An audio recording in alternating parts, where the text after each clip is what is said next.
Maka jangan heran banyak orang yang bermaksiat, Allah ingin buat dia kaya, dibuat kaya oleh Allah. Banyak orang yang taat, Allah tidak ingin buat dia kaya, tidak dibuat kaya oleh Allah.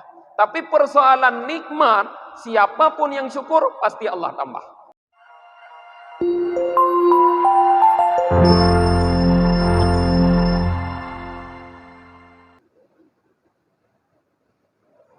Assalamualaikum warahmatullahi wabarakatuh. Alhamdulillahi rabbil alamin. Wabihi nasta'inu ala umuri dunya waddin. Ashhadu an la ilaha illallah wahdahu la syarikalah. Wa ashhadu anna muhammadan abduhu wa rasuluhu la nabiyya ba'dah. Allahumma salli wa sallim wa barik ala Muhammad wa ala alihi wa sahbihi ajma'in, amma ba'd. Allahumma allimna ma jahilna wa dhakkirna ma nasina wa fahimna ma lam nafham. Subhanaka la ilma lana illa ma 'allamtana innaka antal alimul hakim. Rabbi syrah li sadri wa yassir li amri wahlul 'uqdatam min lisani yafqahu qawli. Jamaah maghrib yang dirahmati oleh Allah Subhanahu wa taala, kajian kita pada malam ini tentang syukur. Banyak sekali ayat-ayat Allah yang menunjukkan tentang kewajiban atau perintah untuk bersyukur kepada Allah Subhanahu wa taala.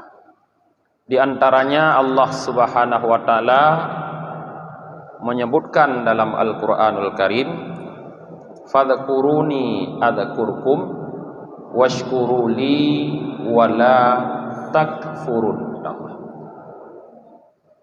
Ingatlah kalian kepadaku, niscaya aku ingat kepada kalian, dan bersyukurlah kalian kepadaku, dan jangan kalian kufur, kata Allah. Di dalam ayat ini, para jamaah, Allah membarengi perintah syukur dengan perintah zikir. Artinya zikir dan syukur itu adalah dua hal yang punya kaitan makna yang sangat erat. Mengingat Allah adalah bentuk bersyukur kepada Allah.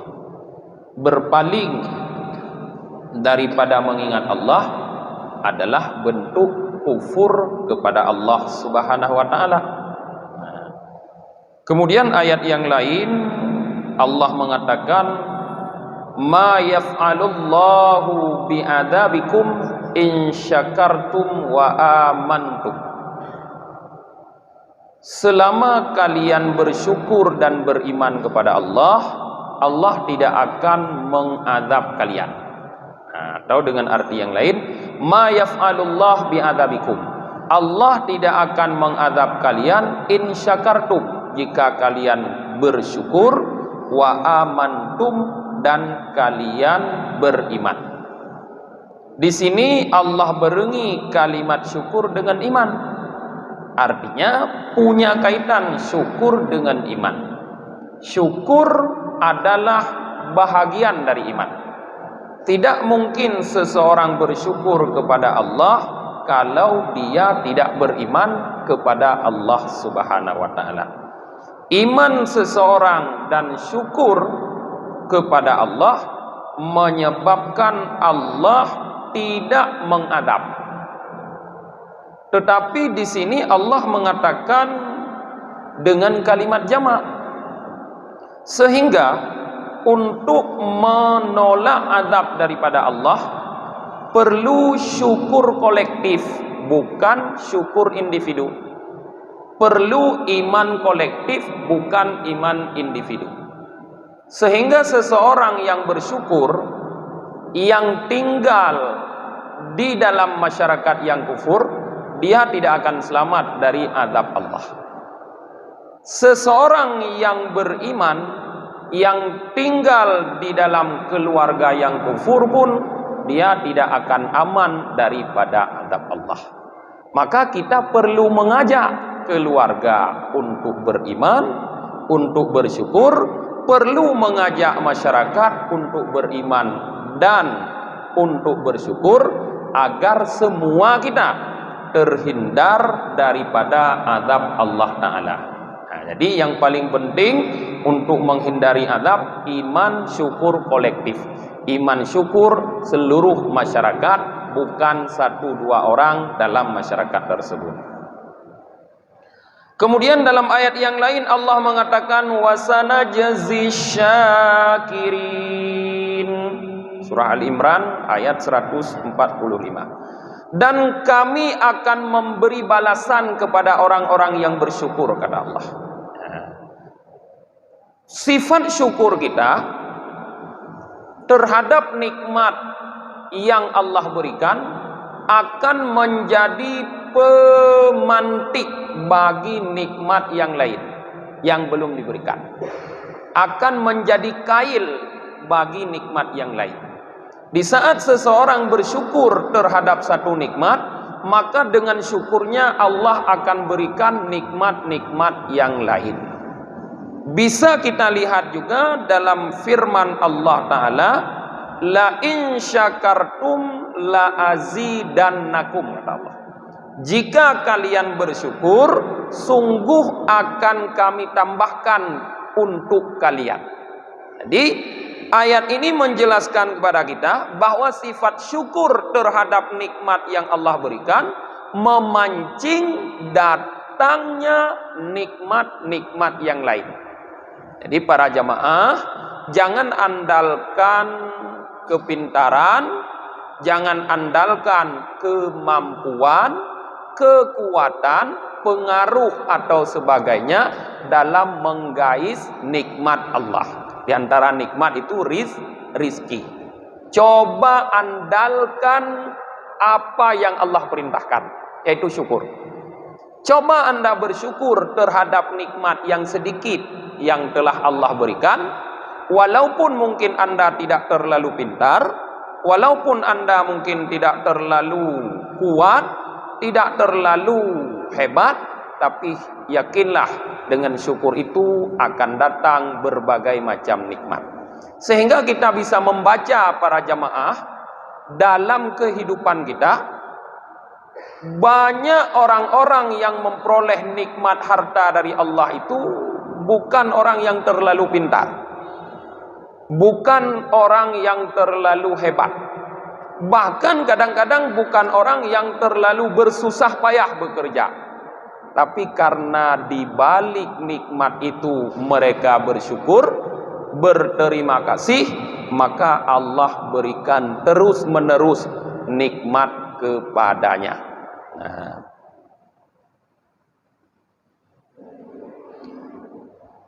Kemudian Imam Al-Ghazali mengatakan, di saat seseorang bersyukur, Allah memastikan akan memberi tambahan. Waqad qata Allahu Ta'ala bil mazid ma'asyukri.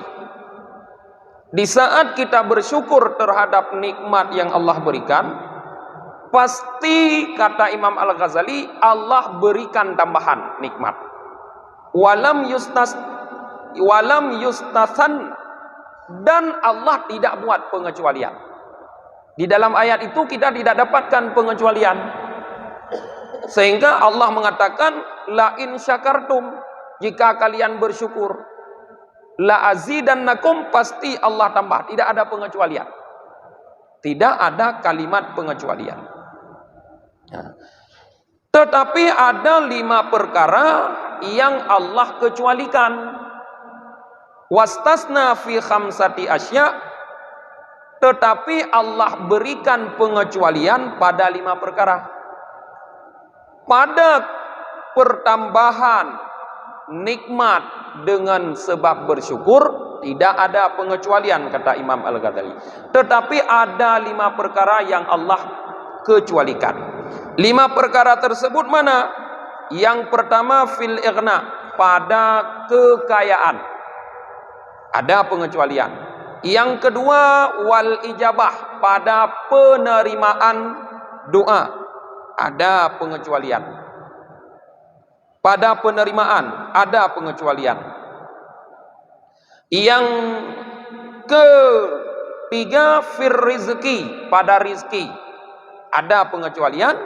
Yang ketiga, wal maghfirah, pada ampunan ada pengecualian. Yang keempat, yang kelima, wat taubah, pada taubat ada pengecualian. Jadi untuk mendapatkan kekayaan, untuk mendapatkan ijabah dari Allah, untuk mendapatkan rizki, untuk mendapatkan ampunan, dan untuk mendapatkan taubah, ini tidak bisa secara langsung didapatkan. Beda dengan nikmat. Asal bersyukur langsung bertambah nikmat. Tapi untuk mendapatkan kaya belum tentu, untuk mendapatkan ijabah belum tentu, untuk mendapatkan rizki yang banyak belum tentu, untuk mendapatkan ampunan dan taubat belum tentu. Mana dalil yang menunjukkan kebelum tentuan itu? Ada pengecualian. Imam Al-Ghazali mengungkapkan yang pertama, firman Allah dalam surah Taubah ayat 28, di mana Allah mengatakan, fasawfa yughnikumullahu min fadlihi insya', akan Allah buat kalian kaya sebab karunia-Nya, insya'a, jika Allah kehendaki. Jadi seseorang bisa mendapatkan kekayaan. Kekayaan itu sumbernya karunia Allah. Itu yang harus dipahami benar-benar. Sumber kekayaan manusia adalah karunia Allah. Jadi kalau Allah ingin membuat orang menjadi kaya, maka Allah curahkan karunia-Nya kepada orang tersebut. Tapi kaya ini disebutkan oleh Allah insya'a, jika Allah kehendaki. Artinya tidak langsung seseorang dengan taatnya, dengan syukurnya, dengan ibadahnya menjadi kaya. Karena kekayaan itu ditentukan oleh kehendak Allah. Munyo galak oleh Allah kena berkaya, agak berkaya. Munyo hana galak, anak berkaya. Terserah Anda orang taat atau orang bermaksiat. Maka jangan heran banyak orang yang bermaksiat, Allah ingin buat dia kaya, dibuat kaya oleh Allah. Banyak orang yang taat, Allah tidak ingin buat dia kaya, tidak dibuat kaya oleh Allah. Tapi persoalan nikmat, siapapun yang syukur pasti Allah tambah. Artinya nikmat itu tidak hanya kekayaan. Nah, itu yang pertama, ada pengecualian. Pengecualiannya yaitu pada sya'a, kehendak Allah, masyiatillah. Kemudian Allah Subhanahu wa taala berfirman tentang rizki. Yarzuqu man yasha'u bighairi hisab. Surah Al-Baqarah ayat 212.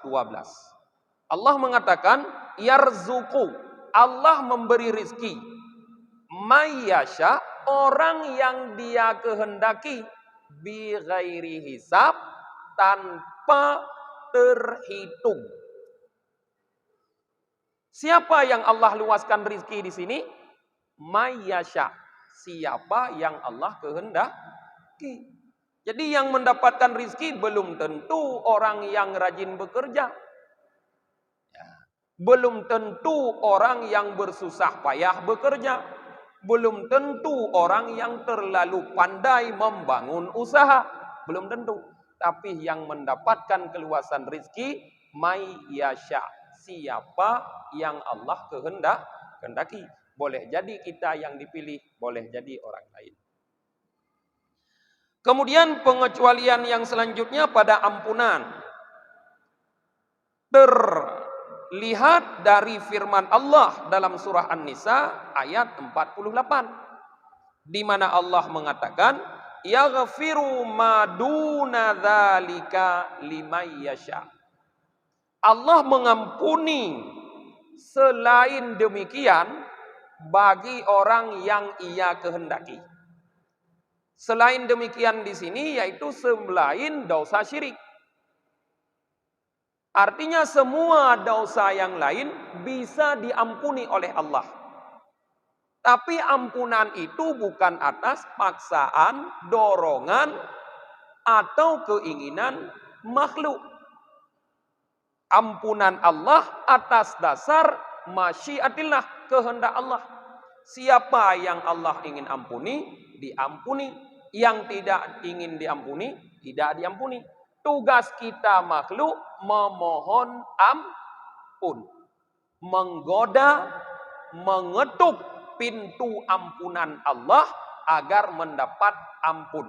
Yang mengampuni Allah, terserah dia mau mengampuni atau tidak dalam ayat ini.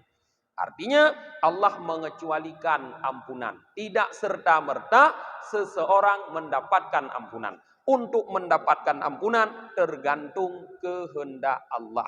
Jadi jangan mudah melakukan dosa. Tidak ada jaminan dosa kita terampuni. Tidak ada orang yang bisa menjamin terampuninya dosa kita. Walaupun banyak hadis-hadis yang mengatakan kalau kita melakukan begini-begini, maka kita akan diampuni dosa ini. Iya, itu gambaran umum. Tapi soal mengampuni kehendak Allah. Kalau Allah berkehendak, ya Allah ampuni seperti itu. Kalau tidak, tidak. Tergantung kehendak Allah.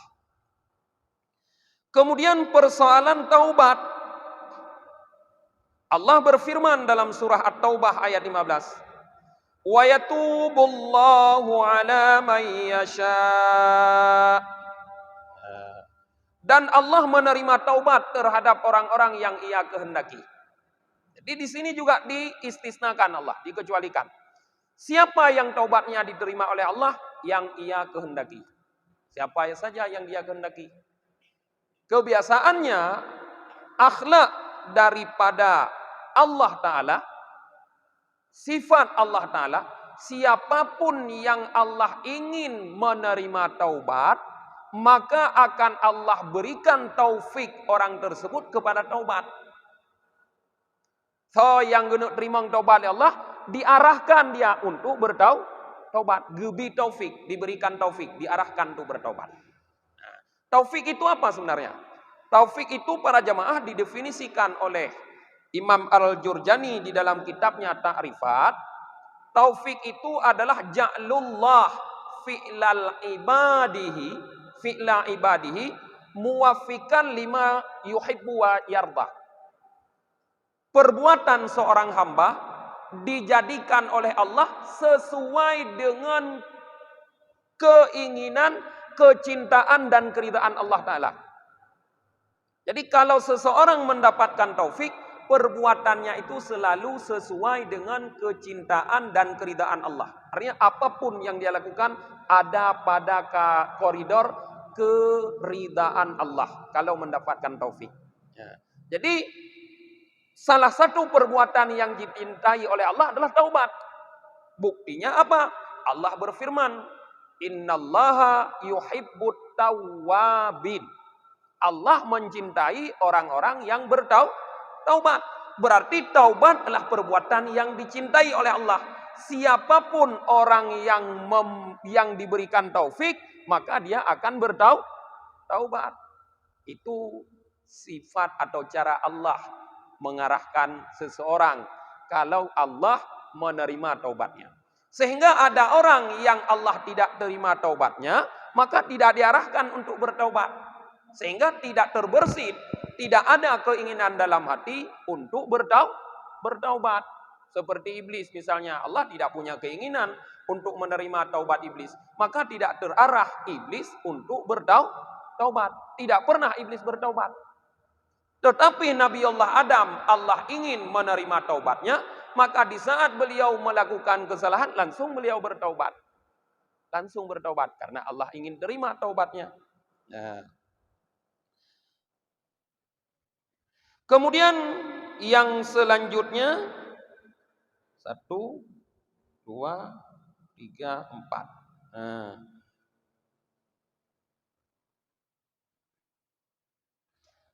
Idza qala ta'ala. Ketika Allah Ta'ala berfirman, kata Imam Al-Ghazali, wallahu syakurur rahim. Sebenarnya para jamaah, bukan cuma kalau kita melihat dari Al-Quran, bukan cuma yang diungkapkan ini oleh Imam Al-Ghazali yang dikecualikan oleh Allah. Di sini dikecualikan oleh Allah, kata Imam Al-Ghazali, kaya. Dengan ayat tadi, ijabah, diterimanya doa. Nah, kemudian rizki, ampunan, dan taubat. Sebetulnya hidayah pun atas kehendak Allah. Maka orang-orang yang membawa hidayah, banyak yang tidak bisa memberikan hidayah kepada orang dekatnya. Para nabi yang ditugaskan oleh Allah untuk menyalurkan, membawa hidayah. Tapi banyak orang dekatnya tidak bisa diberikan hidayah. Mulai dari Nabi Allah Adam. Anaknya kan orang dekat, Kabil, tidak bisa dia berikan hidayah. Nabi Allah Nuh, istri dan anaknya kita kenal, tidak bisa diberikan hidayah. Nabi Allah Ibrahim, Azar ayahnya, tidak bisa diberikan hidayah. Nabi Allah Lut, istrinya, tidak bisa diberikan hidayah. Sampai kepada Nabi kita, Nabi Muhammad sallallahu alaihi wasallam. Orang dekatnya, di antara orang dekat, pamannya Abu Lahab yang pertama.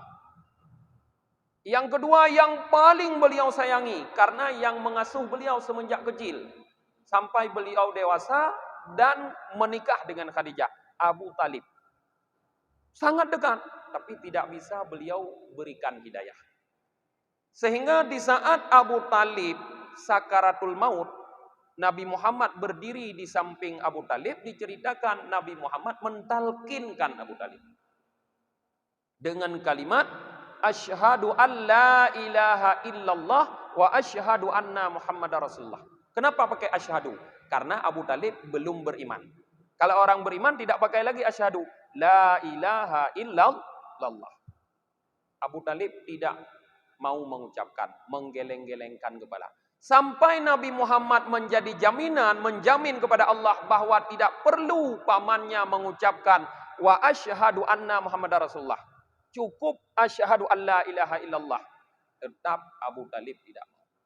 Maka hati Nabi Muhammad sedih, gundah, karena paman yang melindungi perjuangan beliau, yang beliau cintai, kembali kepada Allah dengan tidak mengucapkan kalimat syahadat. Untuk menghibur Nabi Muhammad dalam keadaan sedih dan gundah seperti itu, bayangkan para jemaah kalau seandainya orang tua kita yang seperti itu.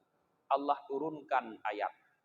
Innaka la tahdi man ahbabta walakinallaha yahdi may yasha. Sesungguhnya engkau hai Muhammad tidak bisa memberi petunjuk kepada orang yang engkau cintai, tetapi Allah yang memberi petunjuk kepada orang yang dia kehendaki.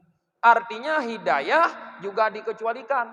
Pengecualiannya yaitu kehendak Allah. Siapa yang dikehendaki oleh Allah diberi hidayah. Siapa yang tidak disesatkan oleh Allah. Maka dalam ayat yang lain juga sering kita membaca, yahdillahu liman yasha, Allah memberi petunjuk kepada orang yang dia kehendaki.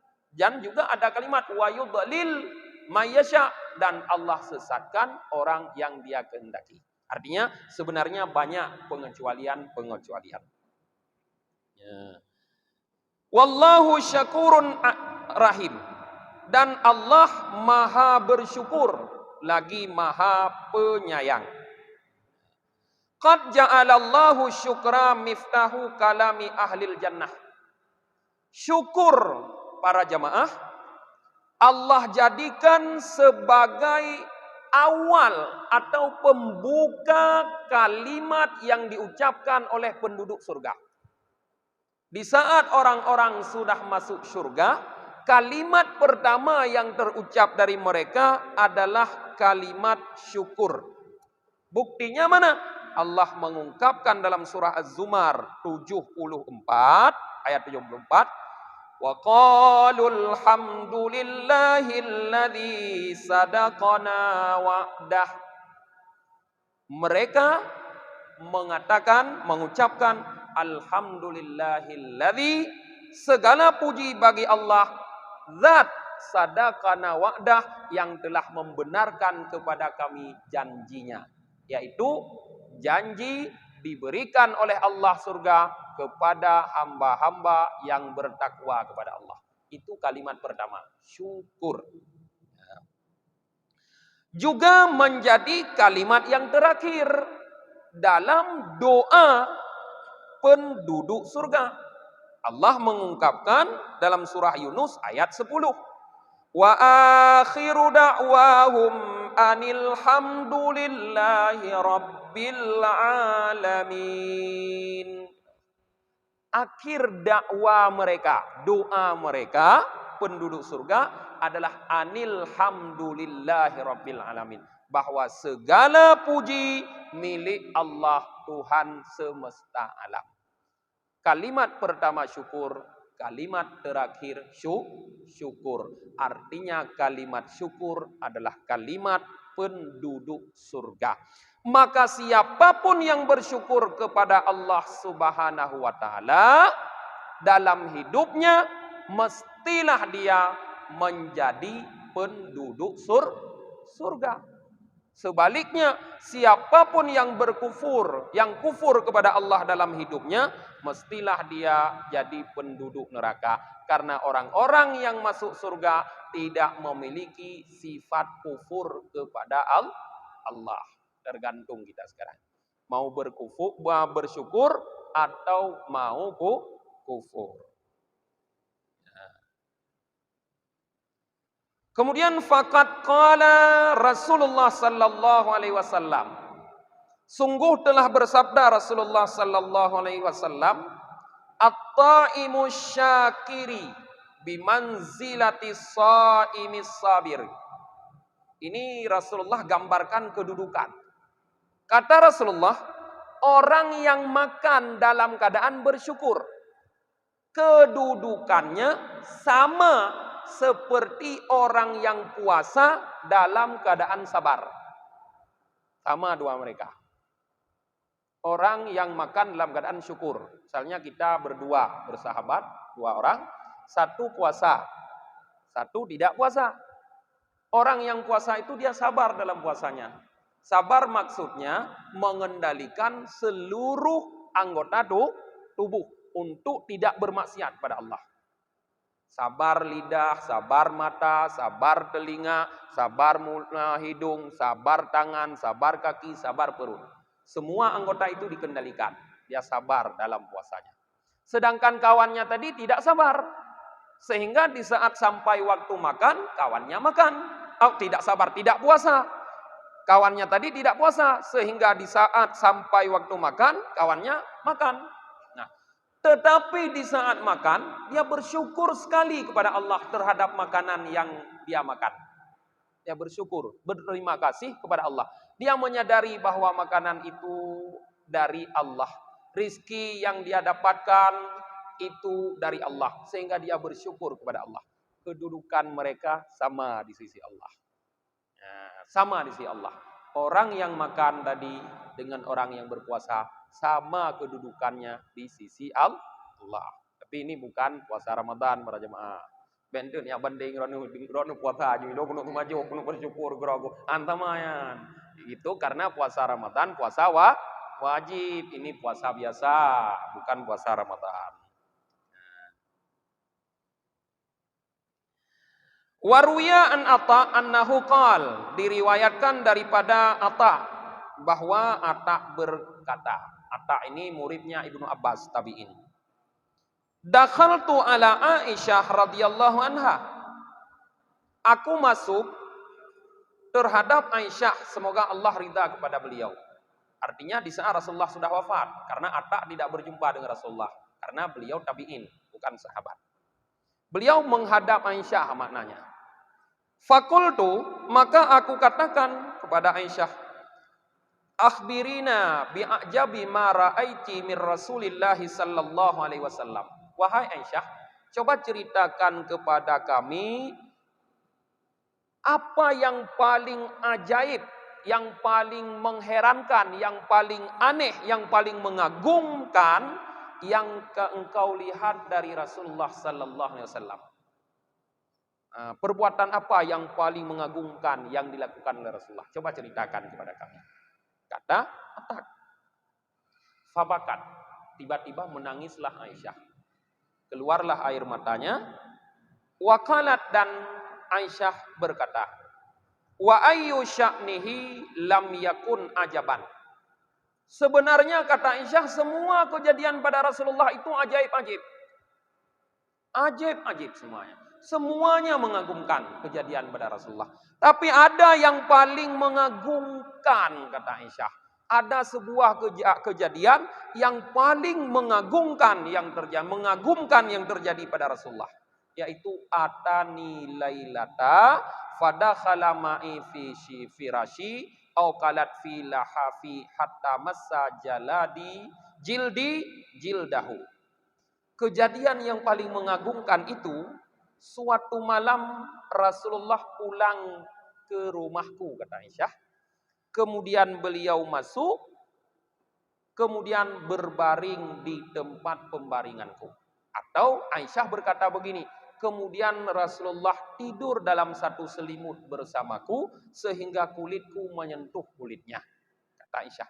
Tsumma kemudian di saat sedang tidur itu Rasulullah berkata, ya benata Abi Bakrin, wahai anak perempuan Abi Bakar, darini anta'budu li Rabbi. Izinkan untukku untuk menggunakan malam ini beribadah kepada Tuhanku. Lihat akhlak Rasulullah di sini para jemaah. Sebelum kita sambung. Rasulullah tahu dia malam itu jatah istrinya yang bernama Aisyah. Sehingga di saat beliau ingin beribadah kepada Rasulullah, yang ini bukan ibadah wajib, beliau minta izin. Karena ada haknya Aisyah. Dan kadang hana tawawa masjid, hana izin umum. Imu sujud okey lah, hanya lonton bola. Wah lima ngalam dawah nak dalam izin, dosa ngam rumah. Rasulullah untuk beribadah minta izin sama istri. Yang akhlak Rasulullah. Ya. Jadi Rasulullah minta izin sama Aisyah. Qalat, Aisyah berkata, qultu, aku kata, inni uhibbu qurbika, lakinni ukthiru hawaka fa'adhantu. Kata Aisyah, sesungguhnya ya Rasulullah, aku ingin dekat sekali bersamaku. Aku ingin dekat sekali bersamamu. Tapi aku lebih mengutamakan engkau dekat dengan Tuhanmu. Aisyah ingin selalu dekat dengan Rasulullah. Tapi Aisyah lebih mengutamakan dekatnya Rasulullah dengan Tuhannya. Maka aku beri izin. Aisyah. Lalu Aisyah beri izin Rasulullah untuk beribadah. Faqama, magunlah Rasulullah ila kurbatin, kepada kurbah. Artinya kurbah itu tempat penampungan air dari kulit. Orang zaman dulu air dimasukkan ke dalam kulit yang dijahit di situ, kepada kurbah, tempat air. Fatawadda'a, maka beliau berwudu, falam yuksir sabbal ma, tetapi beliau tidak memperbanyak menuang air. Nah, sikap Rasulullah dalam berwudu, hemat air, tidak banyak-banyak buang air. Tanya tidak buka keran, habis dah buka. Nyantar aja roh trip nam iro gede. Itu bentuk tabdir. Maka di dalam berwudu kita kawan setan orangnya. Tengah tamu ibadah mengon dengan setan. Kankah Allah mengatakan innal mubaddirina kanu ikhwana syayatin. Sesungguhnya orang-orang yang mubaddir, mereka itu adalah ikhwan, saudaranya syaitan. Mungkin saudara setan damang surga. Saudara Nabi yang anda damang surga. Belum saudara setan, hati-hati berwudu banyak kali menuangkan air, menghabiskan air. Saudara setan. Jadi Rasulullah menghemat air kata Aisyah. Tsumma qama, kemudian bangun Rasulullah, fasalla, maka salat ia, fabaka, maka menangislah ia. Hatta salat dumu'uhu ala sadrihi, sehingga air matanya mengalir ke dadanya kata Aisyah. Tsumma raka'a fabaka, tsumma sajada fabaka, tsumma rafa'a ra'sahu fabaka. Kemudian Rasulullah rukuk, beliau menangis. Sujud, beliau menangis. Mengangkat kepalanya lagi untuk duduk, beliau pun menangis. Falam yazil kadzalika yabki hatta jaa Bilal. Maka senantiasa selalu beliau dalam keadaan seperti itu menangis. Sehingga datanglah Bilal fa'adzana bisalah. Maka Bilal mengumandangkan azan untuk salat subuh. Artinya berkelam ke semayang Rasulullah. Katruh tubuh kalau habis semayang, mantang ke klik. Berkelam semayang. Tanya yang kecuali nonton bola kan? Nonton bola berkelam pun poh dua dah mulai tubuh baru habis bolanya yang semayang Rasulullah berkelam baru keluar rumah Aisyah semayang. Rasulullah handang keluar delat-delat. Kalau kita tanya tahu delat-delat. Tahu delat-delat Rasulullah tidak terlambat. Pulang cepat Rasulullah setelah salat Isya, beliau paling duduk dengan sahabat sebentar langsung pulang. Dua gelaketin ke semayang, rap subuh kalau habis semayang, geklik Rasulullah. Fakultu maka aku kata Aisyah, ya Rasulullah, ma yabkika? Wahai Rasulullah, apa yang membuat engkau menangis? Wa qad ghafarallahu laka ma taqaddama min dzambika wa ma ta'akhkhar. Padahal kan Allah sudah ampuni untukmu apa yang lalu dan apa yang akan datang, kata Aisyah. Artinya Rasulullah tidak lagi berdosa. Kenapa beliau menangis dalam salat? Apa yang dikhawatirkan oleh beliau? Rasulullah mengatakan, afala akuna abdan syakura walima la af'alu dzalik. Wa qad anzalallahu ta'ala alayya inna fi khalqis samawati wal ard hingga akhir ayat. Kata Rasulullah di saat Aisyah bertanya demikian, afala akuna abdan syakura. Tidakkah aku ingin, aku senang, aku dianggap oleh Allah sebagai hamba yang bersyukur. Rasulullah tidak berdosa, tapi masih menangis.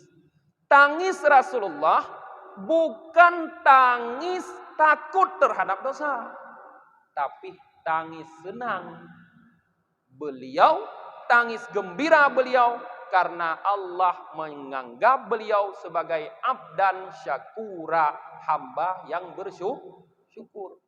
Klik urang mengkawin, kem urang koh. Klik urang kawin kan klik tenang.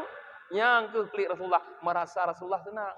Maka beliau menangis dalam salatnya. Tangis beliau karena terlalu senang, terlalu terharu Allah jadikan beliau sebagai abdan syakura. Walima la af'alu dzalika. Kenapa aku tidak bisa mengerjakan demikian, kata Rasulullah. Tujuh hanya klik ke Rasulullah. Padahal Allah sudah menurunkan ayat untukku. Inna fi khalqis samawati wal ard. Ujungnya nanti la ayatil liqaumi yatafakkarun. Semua yang ada di langit ini, perubahan ya, dari inna fi khalqis samawati wal ard, apapun yang ada di langit dan bumi, berubahnya siang menjadi malam, berhembusnya angin, turunnya hujan, bintang-bintang, rembulan, semuanya itu kata Allah tanda-tanda Allah bagi orang yang berpikir. Artinya semua nikmat. Kenapa kita tidak bersyukur kata Allah? Kenapa kita tidak bersyukur? Maka para jemaah, kata ulama, wa hadza yadullu ala annal baka yambaghi alla yaqti'a abadan. Hadis ini menunjukkan kepada kita bahwa sepantasnya menangis itu selama-lamanya tidak boleh berhenti. Artinya jangan hanya Anda menangis dalam keadaan susah, tapi dalam keadaan senang pun menangis. Baik waktu susah tagai klik, waktu katanya enggak nak klik le. Waktu senang pun klik, baik piuh klik. Mana baik piuh seperti itu. Karena rupanya menangis itu bisa terjadi karena takut terhadap Allah, karena dosa-dosa yang dilakukan, juga bisa karena senang bersyukur terhadap Allah. Sifat takut membawa kita kepada menangis, sifat bersyukur juga membawa kita kepada menangis. Baca tu kalau terus ada insya kan? Sabah cerita tu para jemaah. Ada sebuah cerita, yaitu ada seorang nabi beliau melewati sebuah batu kecil. Di batu kecil itu dilihat oleh Nabi banyak sekali keluar air. Ada sebuah batu kecil, tapi keluar air banyak sekali dari batu tersebut. Sehingga Nabi merasa heran. Atas izin Allah, batu itu bisa berbicara. Lalu dia mengatakan, lalu Nabi itu bertanya, lalu batu itu berkata, "Mundu sami'tu qaulahu ta'ala wa quduhan nasu wal hijarah fa ana abki min khaufihi." Nah, semenjak aku mendengar firman Allah, kata batu, wa quduhan nasu wal hijarah, bahan bakar api neraka adalah manusia dan batu-batu. Maka semenjak itu, kata batu, aku selalu menangis karena takut. Takut dia dijadikan sebagai bahan bakar neraka. Karena Allah gebegah bahan bakar neraka manusia yang mete. Tanyo manusia mentong hana sadari, antom dak kli. Antom yo tu kupujud tanyo ke bahan bakarnya ni Allah. Bate ikli. Rupanya God bate ngan tanyo. God bate ngan tanyo. Ikli mate.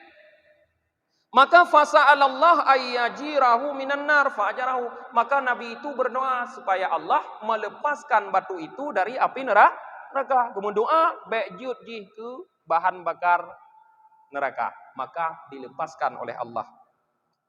Kemudian Nabi itu beberapa lama kemudian datang lagi melewati batu tersebut. Beliau melihat batu itu masih menangis. Antang ikli tiba-tiba. Maka Nabi itu bertanya, "Lima tabki alan? Kenapa sekarang kamu masih menangis?"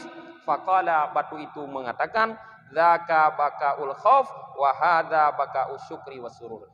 Yang lalu itu nangis karena takut, tapi sekarang nangis karena bersyukur dan terlalu gembira.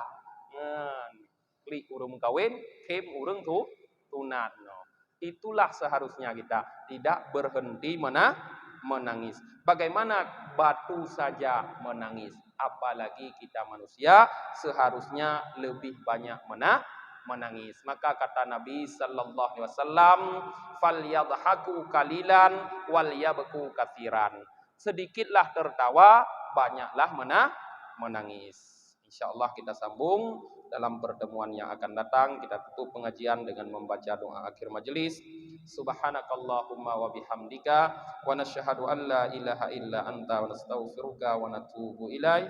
Subhana rabbika rabbil izzati amma yasifun. Wassalamun alal mursalin walhamdulillahi rabbil alamin.